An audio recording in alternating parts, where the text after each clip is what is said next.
to KCAA Loma Linda, your CNBC news station. So expect the unexpected.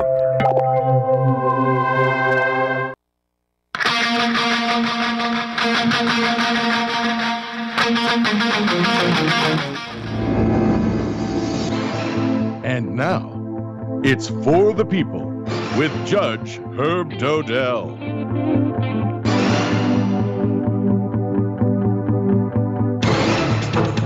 Well, good afternoon. Today, I'm going to talk about something near and dear to most lawyers. Definitely near and dear to the lawyers, and that's the fees. Money? Money. And also, well, money sometimes up front, sometimes you got to wait for it. But the fact of the matter is that that's probably one of the most important decisions a person has to make when it comes to being involved in a lawsuit, either as a plaintiff, as a defendant, or, generally talking in the civil arena, because attorney's fees in criminal cases are not really negotiable. I mean, the attorney's going to ask for whatever they can get, and the people are going to pay whatever they can scrape together to pay. But in a civil arena, it's very, very different.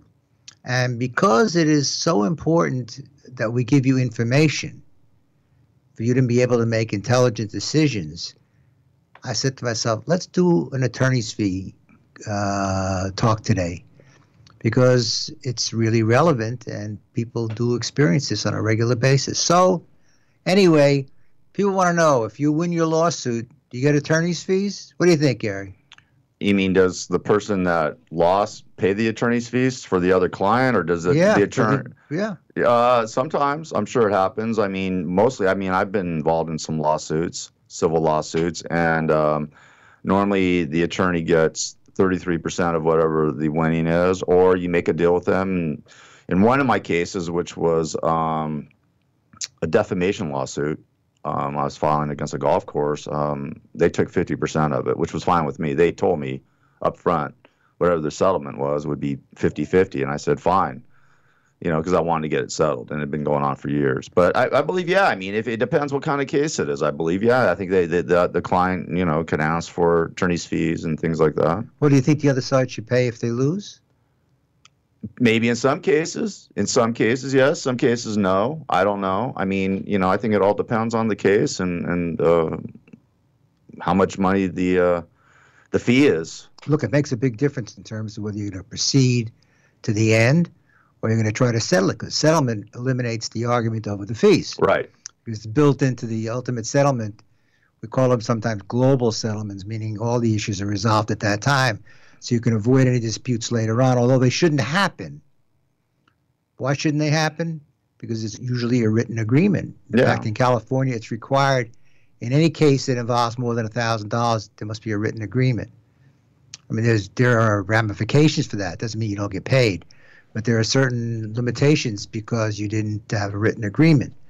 But not all cases are contingency cases, and the contingency range is anywhere from 25 to 50%, sometimes less. If you've got a $10 million case, those lawyers are going to talk to you about the percentage. For sure. It does make a difference, and you should never be shy or bashful when you show up at the lawyer's office for the first time in terms of what the percentage is going to be, if you're going to talk about contingencies. And I'm going to talk about contingencies today because they represent probably 95% of the personal injury, what we call tort cases. And in those circumstances, the lawyer's taking a piece of the action. Many times it's emotional damages. It's different than a business case where the plaintiff gets a lump sum, and let's say they lost $100,000. Now they got to pay 40% to the lawyer. They're really not made whole. There's only $60,000 left. And so the bottom line is that in business cases, the dynamic, the paradigm is very, very different. But to answer the question, should the loser pay for the winner? Your answer is right. Thank you. Sometimes. Sometimes. It can happen. Well, California has a statute dealing with the payment of attorney's fees. It's called Section 1717, and it details when you get attorney's fees. In the absence of a qualification under that section, you don't get them. You get them from your own client. And in certain circumstances, maybe you get some contribution, but generally not. But there are exceptions.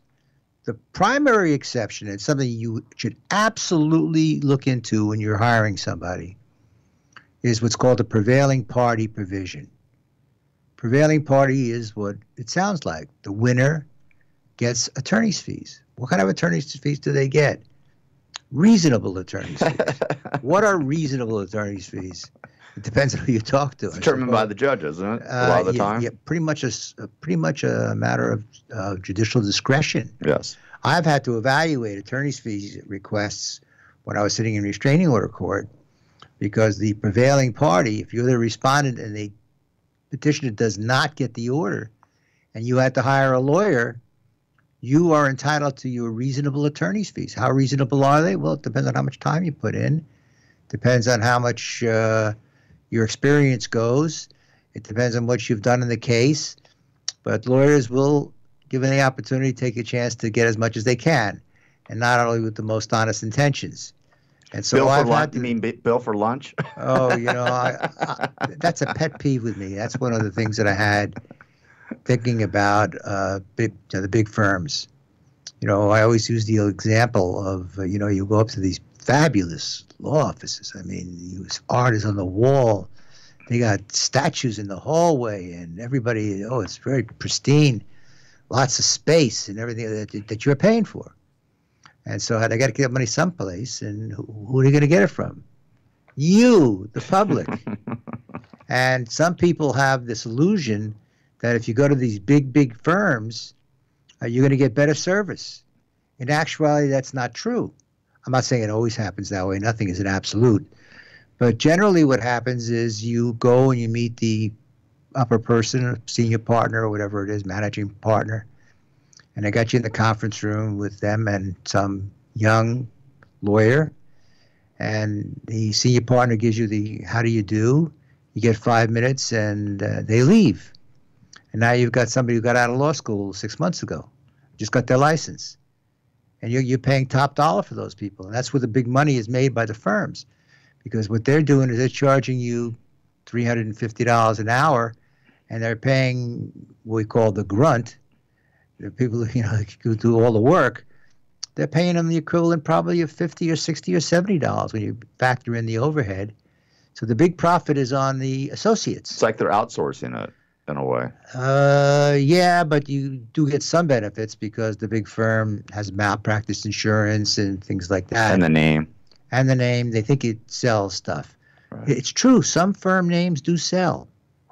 And I was thinking about as I was driving that. At one time, I was counsel to the firm of Girardi and Keese. For those people in Southern California, they might recognize the name of Tom Girardi. Tom is an extremely good lawyer, very, very successful. I think he's even worth $1 billion. Wow. And I was in that firm for a while, and his name really does mean something. The other side thinks Tom's going to come in and try the case. They're worried about it. I remember one case we settled for a lot of money because it was Tom. The thing is, Tom's not doing what he was doing before. He's actually 3 weeks younger than I am. Wow. So he's kind of calmed down a little bit. But one of the things that the big firms like Tom's is they have the money to finance these lawsuits. And so if you're going to make a contingency fee contract somewhere, you know that they have the ability to hire the best experts. They can do a lot of things that the sole practitioner, small firm can't do because they don't have the cash. Well, if they take your case, you've got a good case, I'm sure, too. They're not going to just take... I'm not so sure about that. Really? I'm not so sure. They're going to take cases that they ain't going to win? Come on. No, well, if they see they're not going to win, that's one thing. But I'm not so sure that all the value judgments are right, because so much is unpredictable in a lawsuit. Everybody thinks that, I got the greatest case in the world, and then when you lose, they say, well, what happened? Crazy things happen with juries. Juries are totally unpredictable. And so you don't know whether you're going to win or lose a case. You got a pretty good idea. Yeah. But we'll talk about the cost right after the break. Okay, it's for the people, Judge Herb Dodell. You have a question for the judge, you can email him, askjudgeherb@gmail.com. You can get his book, From the Trench to the Bench, available on Amazon.com. We'll be back with the Judge right after this.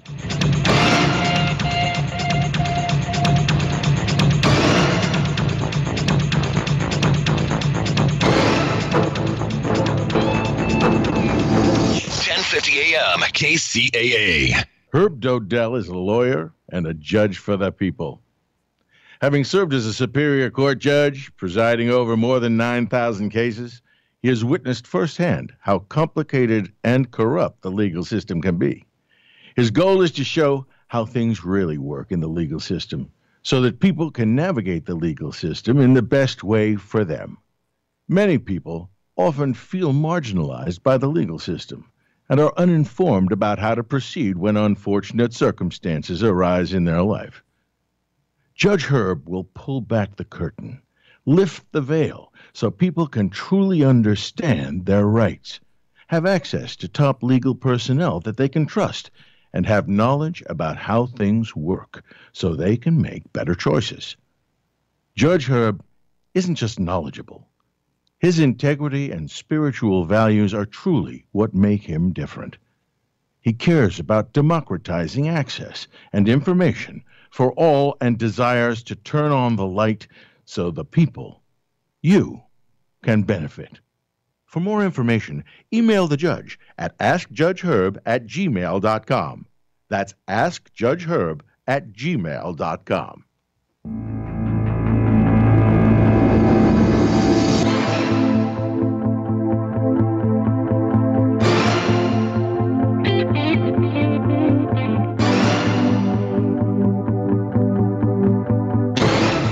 Okay, we're going to talk about costs in a minute, but I want to kind of go back for a minute to the two systems. One is the British system and one is the American system. Under the British system, the loser pays for the attorney's fees of the winner. That creates a real risk for a party that doesn't really have a good defense. Same thing in reverse, because you don't have a very good case. You run the risk of not only paying yours, but paying theirs too. That's the British system. We don't operate under the British system. We operate under what's called the American system. Surprise, right? Shocking. You don't get those fees unless there's a prevailing party provision in your contract, or it's provided by the statute. There are some cases where you do get attorney's fees as a matter of law. And one notable exception is called insurance bad faith. Which is what? This is what I did for 30, 40 years, was suing insurance companies. If you can show that the insurance company acted in bad faith towards your claim, and you're still seeking benefits, you have to be seeking the benefits, and you prevail and the jury finds that the insurance company acted in bad faith, you get attorney's fees. And in fact, not only do you get attorney's fees, but if you transfer your claim or your judgment to some third party, they can get attorney's fees. And the reason I know is the case is called Essex Insurance Company versus Five Star Dye House, Inc. And it was my case. It went to the Supreme Court. Set precedent. It did. In fact, I attached a copy of it to the book so people could read the case and see how you get attorney's fees and what goes into them. You don't get attorney's fees unless you can prove the bad faith. But that is certainly another one of those areas where they're recoverable. The argument about counting up the numbers is the judge has to be fair-minded. I had a case where they were looking for about $25,000. The respondent, because I did not give them the restraining order, and they won, and they had lawyers on both sides. And I went through it, and I saw all kinds of things in there. I said, come on. Like what? Like what was standing out? They had a collateral case in Kansas City. Collateral. It had really nothing to do with the issues in the restraining order. And they were billing the hell out of it. The telephone call to lawyer in Kansas City, all that other stuff. And I have found, and I recently especially have found abuses on overbilling. Because what happens, and I've told this story on the show before, I had a client who, when he asked me to go with him, I wasn't going to be the lawyer. It was a big company, and they wanted to go hire a big-time international law firm. So we go down there on a Sunday. I'll never forget it. In Newport. He wanted to go to this big firm that had over 2,000 lawyers, big time. Wow. And it was 5 guys sitting in the room, 5 lawyers. On a Sunday. I know I told the story before. And I asked each one of them, what do you do? Oh, I do such and such. And what do you do? I do such and such. So when we were leaving, I said to, his name was Bob, I said, no, Bob, you're going to get hosed. You're going to get billed from 5 different people. And in a recent case, they had what they call team meetings. Team meetings. 5 lawyers at the team meeting. What were they talking about? The billing record says team meeting. It doesn't tell you what they were talking about. The Dodgers. And some guys were doing one subject that had nothing to do with the team meeting, but they billed for it anyway. And when it went to trial, 5 lawyers. Didn't need 5 lawyers. 5 lawyers. And they find a way to run up that bill, and they will do it. And if you don't know, and you're a lay person, you got a real issue there because you don't know what it takes to do a demur. A demur could take an hour by just taking a prior demur and just modifying the language, changing the names, and they bill 5 hours. Why don't you explain what a demur is for people that don't know? A demur is when you get sued and you want to attack the complaint against you on the grounds that it's insufficient, it's vague, whatever the grounds for a demur may be, and it's found in the code. You attack the pleading, and if your demur is sustained, it means that you were right. And the other side either amends it to fix it, or sometimes they're sustained without leave to amend. Case is over. But I always found, years I was sitting in unlawful detainer, unlawful detainer cases. Many tenants would file demurs because it would buy them like 3-4 weeks, because you have to schedule it a certain time and you have to read it and all of that. And these demurs were basically cut and paste, junk. They did it all. Some mornings I would have like 10 demurs, all basically the same. Doesn't state a cause of action. It's vague and ambiguous. It's junk. I don't think I probably heard a couple thousand unlawful detainer cases because I sat there on a regular basis. I don't think I sustained 5, maybe not even that, because it was always junk. It was just a technique that was used by the tenants to stay in a place. Just a stall. Yeah, well, the landlords got wise to that, and what they did is they made motions to accelerate the hearing on the demur to the regular time, and you get a priority in unlawful detainer cases because that's provided for in the code. And so they would make a motion to accelerate or advance the date to a much earlier date, the date that they were there, and I would grant them almost, I'm sure, 100% of the time. So because it was all junk. It was just more than a way to avoid getting kicked out the door. Yeah, stalling tactics. So anyway, back to the British and the American system. It's really a great tool to settle cases. Because if you know you're running the risk of being stuck for the other guy's fees, the more you run up yours, the more you ran up theirs. And you run up both bills. At the end of the day, you don't win. Your client is very unhappy. very, very beyond unhappy. Please. Well, they start to question your bill. Of course. So there's 3 kinds of attorney's fees provisions. So this is the informational part of the show. One is your standard hourly rate. And that ranges from anywhere, depending on who the lawyers are. If you're hiring somebody who's got a 3rd floor walk-up on Ventura Boulevard over the deli, their rate isn't going to be the same as you'd be paying for somebody in Century City. How do you know my lawyer's name? I might know that lawyer. Ken Lipton? You know what? I did know Lipton. You know Ken?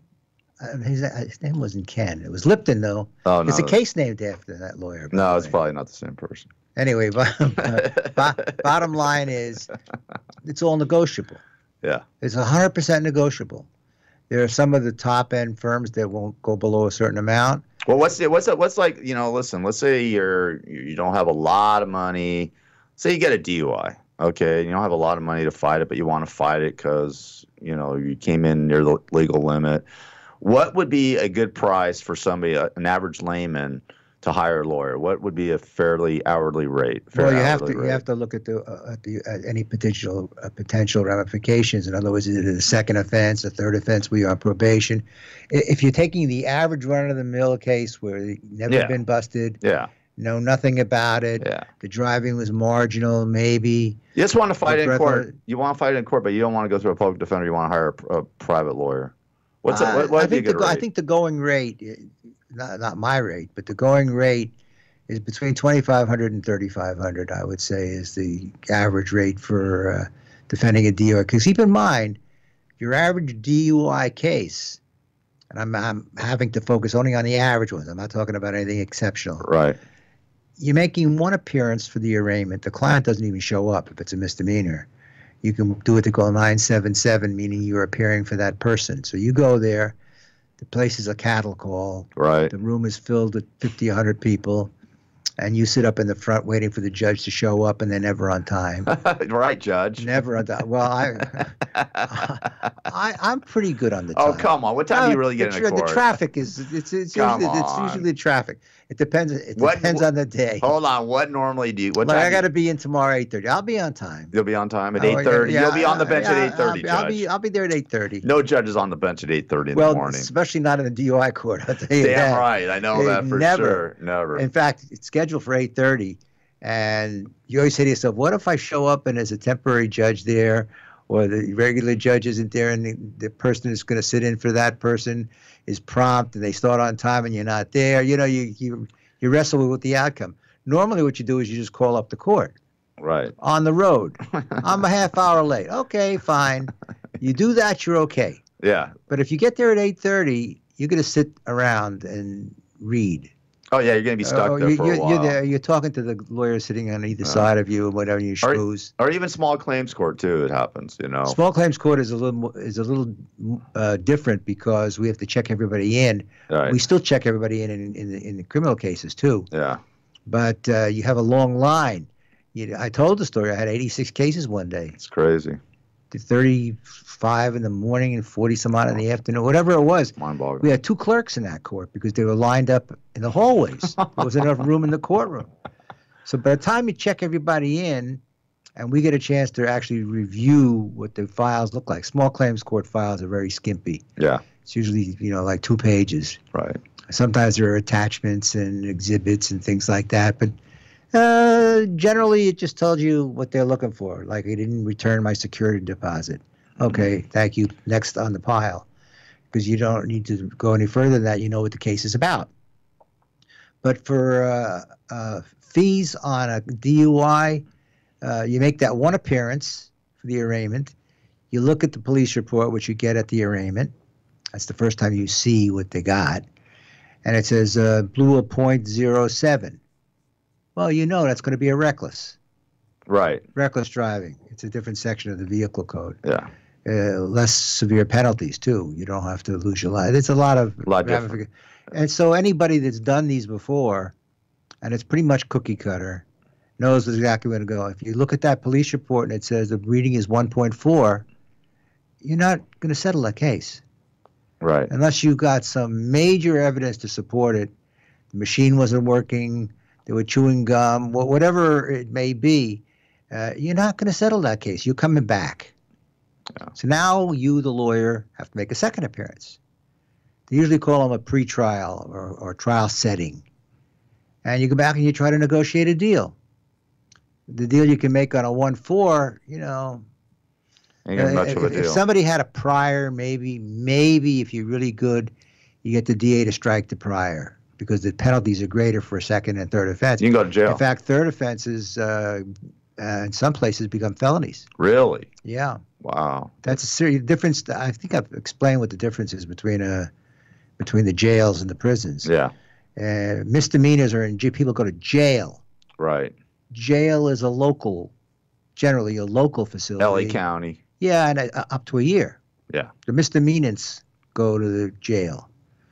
Felonies, they go to the joint. Not your kind of joint, the other joint.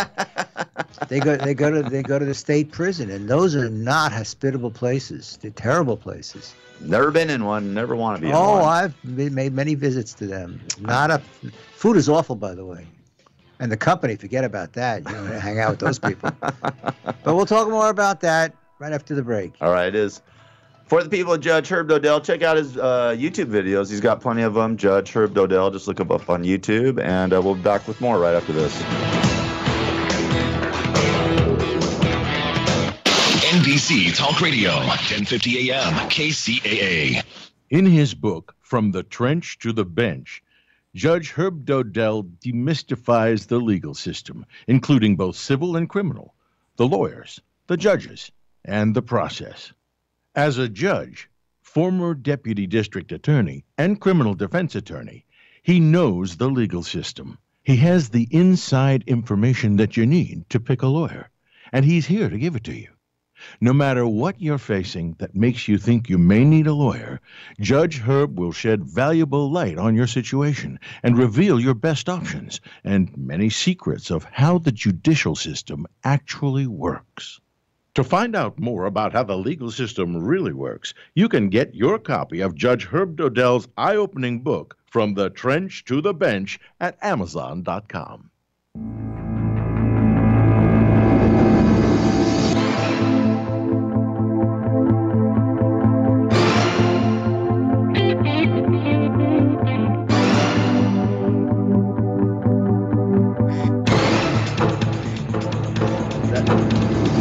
I think your duck is quacking, Judge.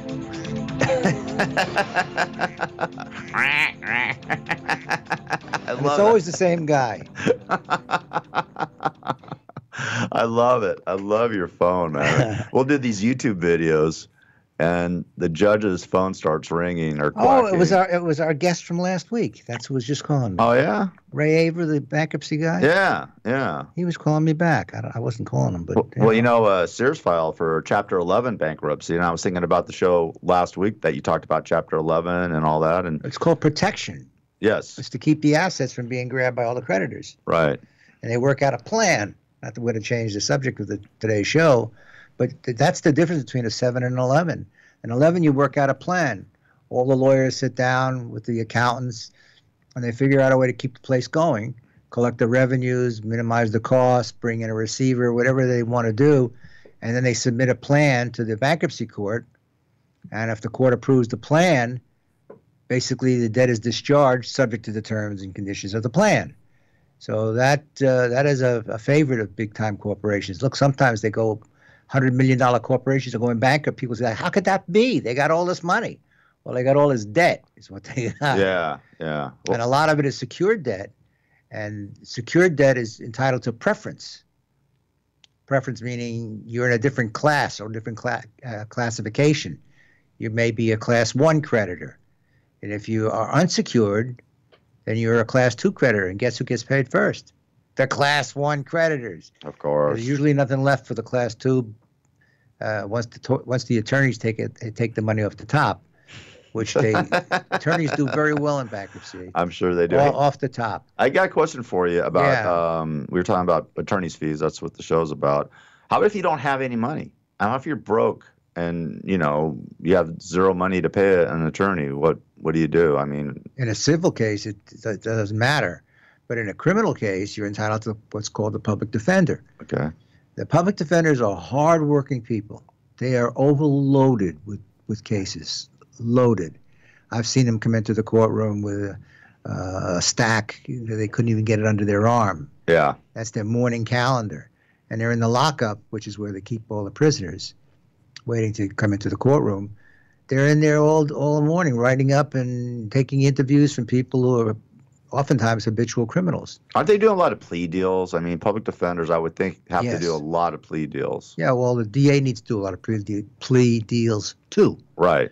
And I'm sure I told this story in one of our early shows. When I was a DA and I was in Inglewood, we had 110 cases on the morning calendar for two of us, maybe three. I wasn't really sure. But the judge called us into chambers, and he said, "You have 110 cases out here today.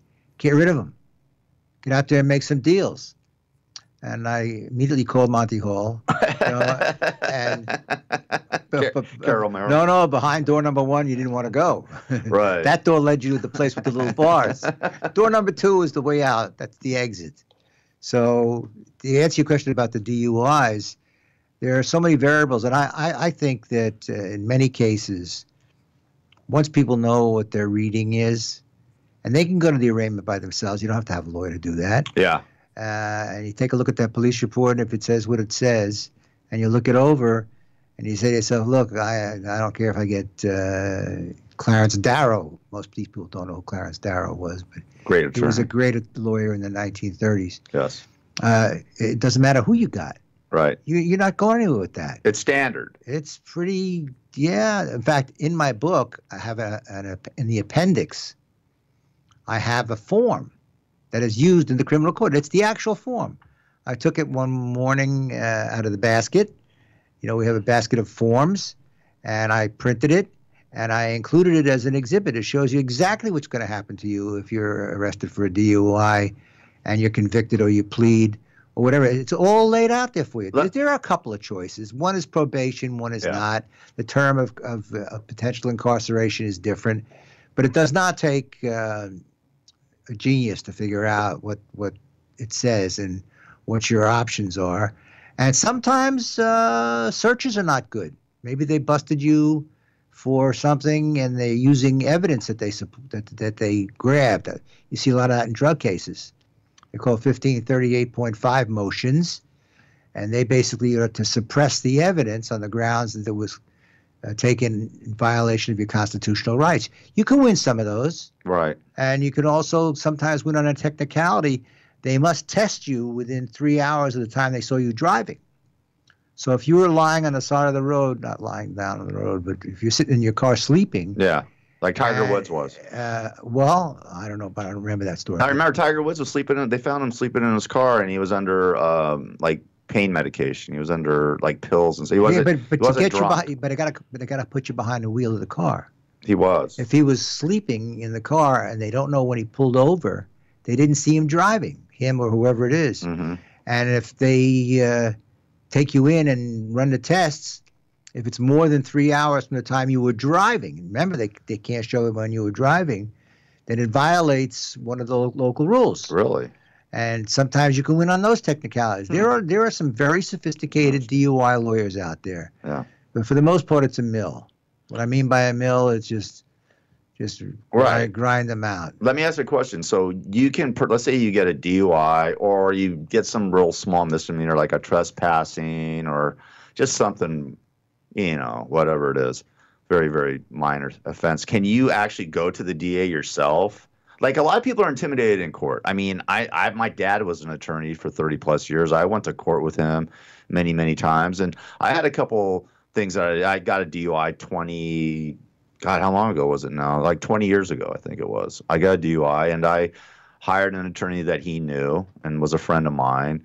But even at that point, I was sort of intimidated by it. Like I didn't want to go into court by myself. Even being a part of the system or knowing the system, it's very intimidating. Can somebody just go in there like a regular person and make a deal with the DA? How do you go about doing that? That's what I'm curious about. Well, actually, that can be done. Okay. You were talking about disturbing the peace kind of thing. It's called 415. Yeah, something like that. The code section is 415 to the penal code. You could say, well, I was drinking. And maybe they'll knock it down to 647F, which is basically drunk in public. Right, drunk in public. There's a lot of different options with minor cases. Look, even burglaries. Sometimes things are a technical burglary. A burglary just means basically breaking and entering. It means opening the door and walking in. That's a burglary. Right. You don't have to do anything. You walked in the door when you weren't supposed to walk in the door. And you try to get maybe your TV or something. You were living with somebody and you want to get your TV and they were holding it. You walked in. You had the key. You talk to the DA. That's what I'm saying. You can talk to the DA. Absolutely. That's what I'm asking. Absolutely. That's what I'm asking. And most of the time, I'm trying to remember. It's been a long time since I was a DA, but I remember all these lawyers lining up to talk to me. Right. Because it's not an ego thing. It's you're the guy with the file, and you're the one who's making the decision. Although you don't have much decision-making authority, the reality is in order to make these deals, you got to get an approval of a supervisor.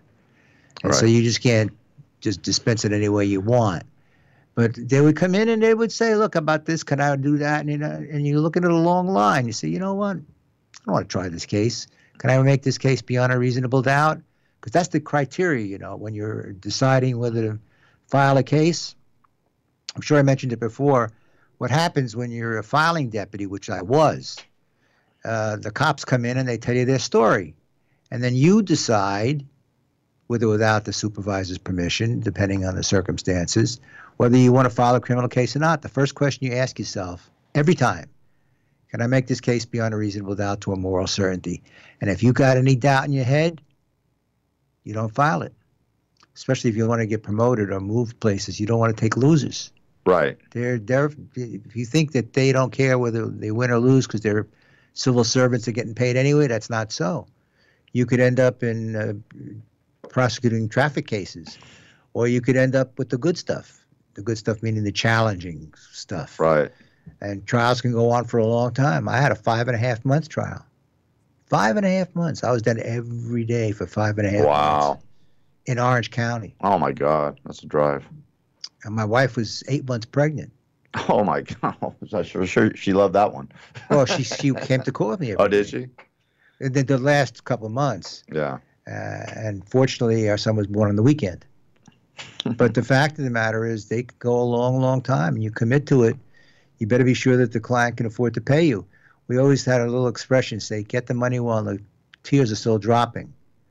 Because while they're there, they're never going to be easier. That's terrible. And they're sitting across, and you say, well, it's conceivable you could do 20 years at hard Scare the hell out time, of them. and that's not going there. Why would you do that? I wouldn't do it. But I'm not saying that everybody feels the same way about it that I do. Yeah. I always give the clients, gave them what all the options were. Honest opinions. Yes. And if I told them they had nothing or they were going nowhere, I would tell them that. Yeah. Because that's the right thing to do. I mean, I don't want to be preaching here and all that, but it is a matter of integrity. And it is a matter of what we're doing. There's almost 300,000 lawyers in California, There's some good ones, there's some not so good ones. It's just the way it shakes. But we were talking about the various kinds. Hourly, what happens when you have an hourly case, that lawyer wants to keep that file open as long as they can. In fact, when we had an interview with Olivia Bissell, who was an insurance defense lawyer, one of our early episodes, one of our early shows, they used to have a phrase in the insurance defense bar is you can't bill a closed file. So you don't close the file. Well, all these sayings. That's true. Because they will find a way to bill a quarter of an hour or a tenth of an hour where they do the billing, because that's how you make a living. That's how they make money. So for hourly cases, you got to be much more vigilant that you're getting the bang for the buck. You want to know, why are they going to do this? Why are they going to file a demurrer, for example? You say to the lawyer when you interview them, I have a whole chapter in the book about how to pick a lawyer. You say to them, okay, what are you going to do? Oh, I'm going to do this. Oh, what do you expect to accomplish by that? And how many hours is it going to? Oh, I don't know. It's hard to. They're never going to give you a straight answer. But the bottom line is, you say, well, what's my chance of winning it? Oh, 25%. Well, you say to yourself, you know what? I'd rather not spend it on that. How's it going to affect my case? Ask a lot of questions. And if you can, and they'll hate you for it, ask them to put it in a memo. What are you going to do? How much is it going to cost?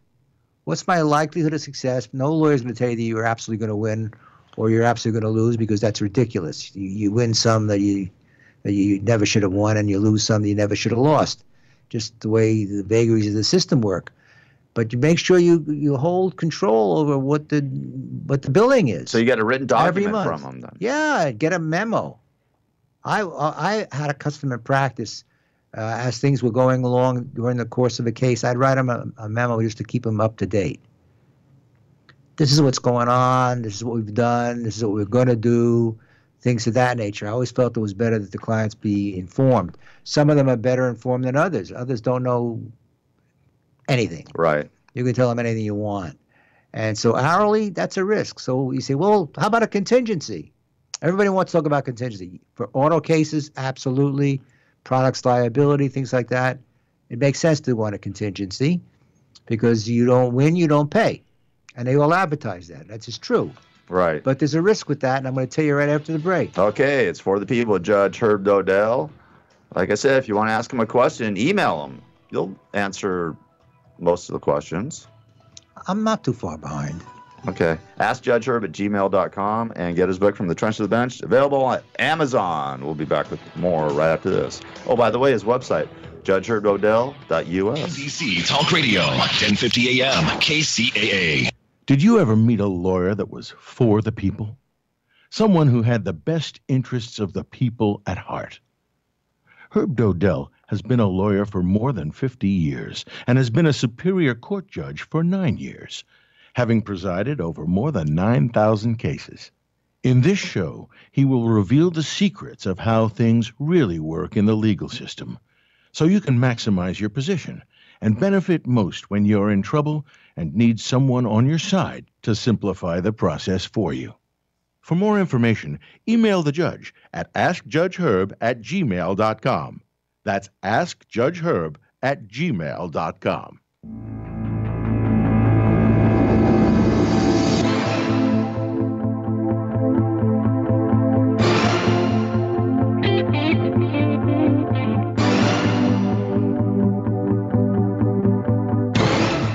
Okay, so what about a contingency? What's the downside to a contingency, Gary? What do you think? I would think that, a contingency. I don't really, downside of it. I mean, that's what I did my cases in contingency when I had a couple of these lawsuits that I filed against these companies. The reason I did it is because I didn't want to have to be liable for the money for the attorney's fees. And I didn't care if they wanted 50% or 30%. One of them was, I think, 33%, and the other one was 50%. So I just felt safe that I wasn't going to have to pay any money to the lawyers or for their work in case something went haywire. So I'm not exactly sure what would be the problem with a contingency case. Why don't you? I'll tell you what it is. All right, tell us. You don't know the value of your case because you're not in the court system. You don't have necessarily the data that says this is what your case is worth. So it's a gamble.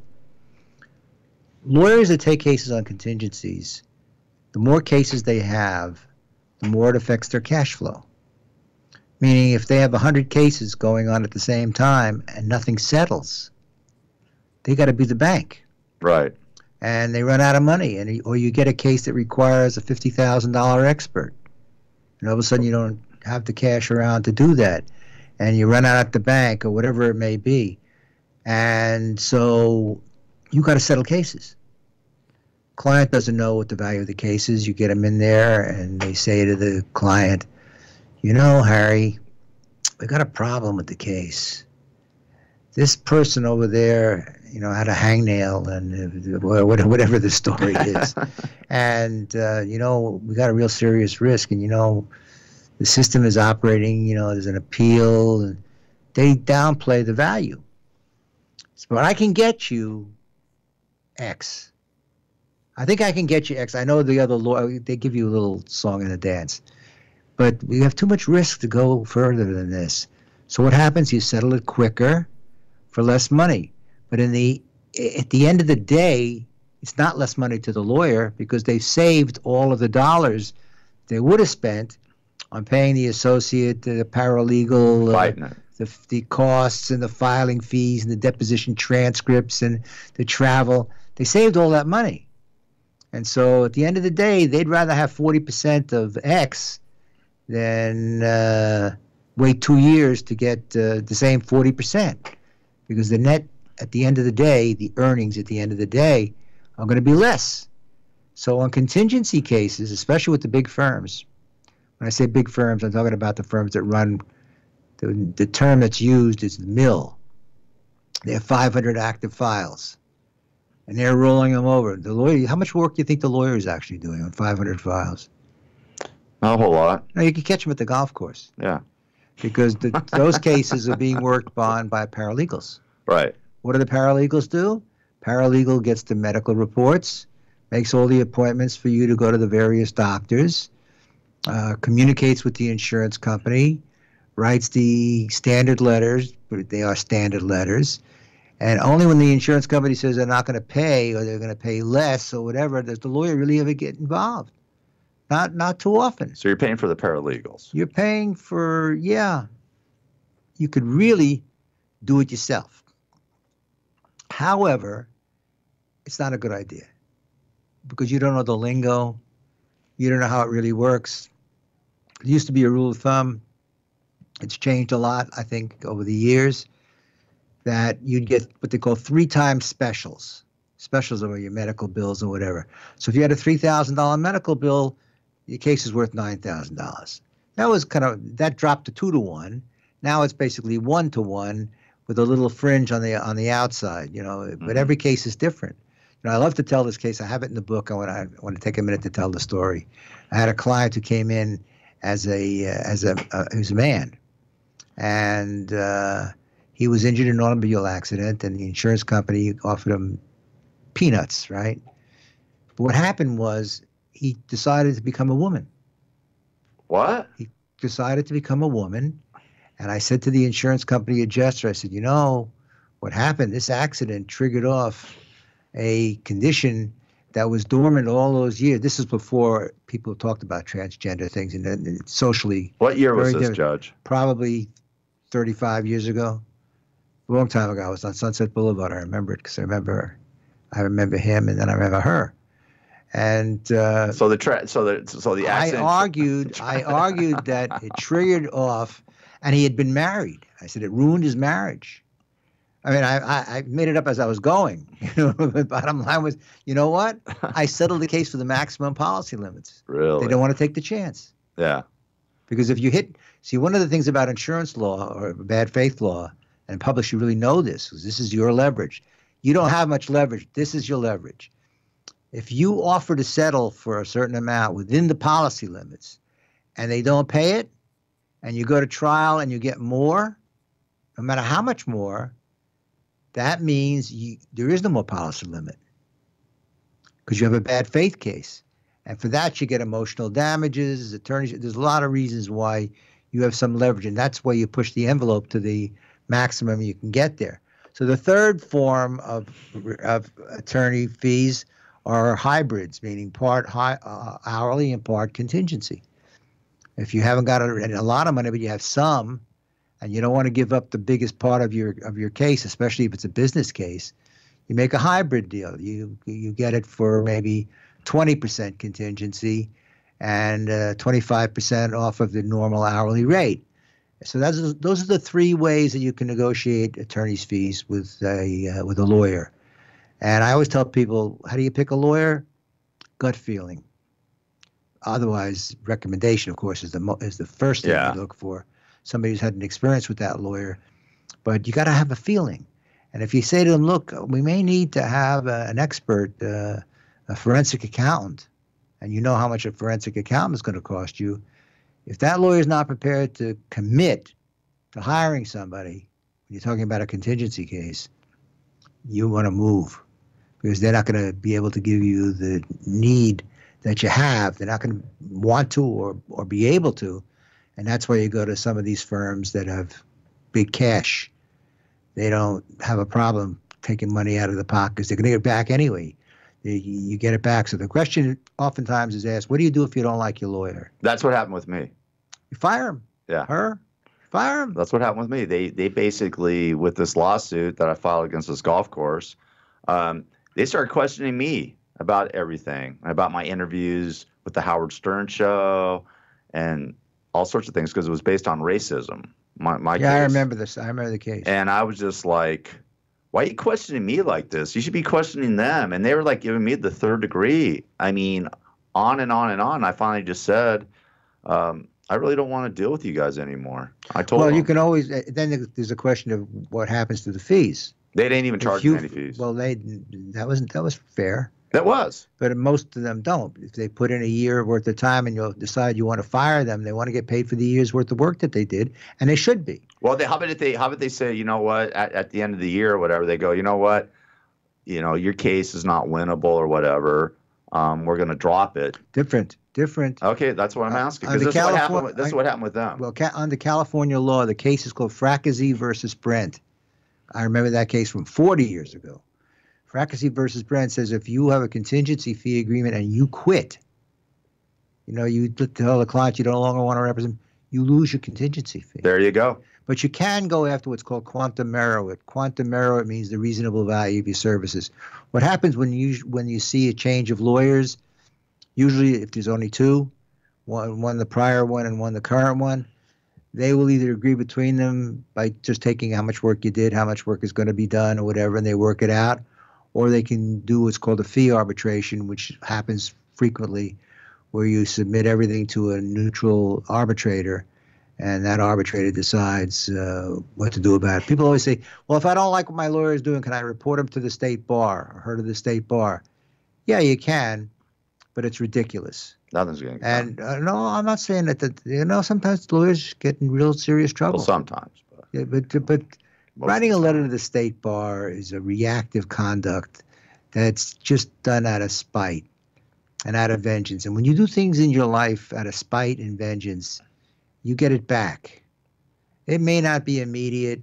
It may not be a year. It may be a lot longer. But if you have conduct or a consciousness that is based on your ego and your anger and all of that, you're not going to win anything. In fact, by not doing something, you win. Because then you've decided not to put your ego ahead of other considerations, and it's doing the right thing. Amen. Every one of these experiences is an opportunity for you to get something. And you don't learn unless you experience it. I think it was Lincoln or somebody said that, you have to really go through the fire in order to appreciate the fact that it's sunny out. Exactly. I agree with that. Or whatever it is. And so that's the disputes between lawyers and the clients happens very, very frequently. More so than you can imagine. Because there's an argument that's made many times by the client, I could have done better if you had done the job better. Right. Even though 95% of the time it's not so. The vagaries of the system are the vagaries of the system. But nevertheless, people say, you know what? I could have gotten so much more money if you had been awake at the table. Falling asleep was not a good thing. I don't think that doesn't happen too. I'm sure it does. Oh, it does. I told you the drunken judge story. He was falling asleep on the bench. Is he still on the bench? I think he's at Forest Lawn. Oh, okay. God rest his soul. Or wherever he is. He was not a nice man. I'll tell you that. God rest his soul. Come on. Yeah. Judge. Well, the bottom line is, I said it many times before. I'm going to keep on saying it. Settlement. Settle the case. I want to give you two quick. They're going to have to be pretty quick. Yeah, they're going to have to be quick. Two techniques. One is called high-low. I'm not talking about a poker game. High-low, where you come up with a number that's the high. You say, I'm not going to take any. I will not get any more than X dollars, no matter what the verdict is. And in exchange for that, the other side agrees to a low, meaning that even if you lose, you get the low. So you've cut out the risk. The object is to pick a number that's a high and a low that both parties can live with. Yeah. That's one technique. The other is what's called a statutory offer, where you offer to settle for a certain amount of money, and if you beat that number, there are additional costs and expenses that the other side has to pay. If you don't beat that number, there are potentially downside ramifications, like you might have to pay the other lawyer. So that's currently going on in Arizona with the Supreme Court over there, and they're debating how to work this out to force people to settle cases sooner. So that's it for fees for this week. Very cool. And we'll talk about something different in 2 weeks because we're off next week. Well, best of show. You going to pick it? You can pick it. You got to. We have 60 picks. We have 60 shows. You done a year's worth of shows. Congratulations. November 6th is 1 year. Well, I know. Well, I'll make a gin martini for you. I like that idea. That's the best idea I had all week. It's only okay. Monday. We'll see you in 2 weeks. All right. Hey, listen. You want to check out Judge Herb Dodell's videos? Go to YouTube, Judge Herb Dodell. Just look him up. Also, it's a website, judgeherbdodell.us. You can listen to all the radio shows. All right, Judge. Great show. Very informative.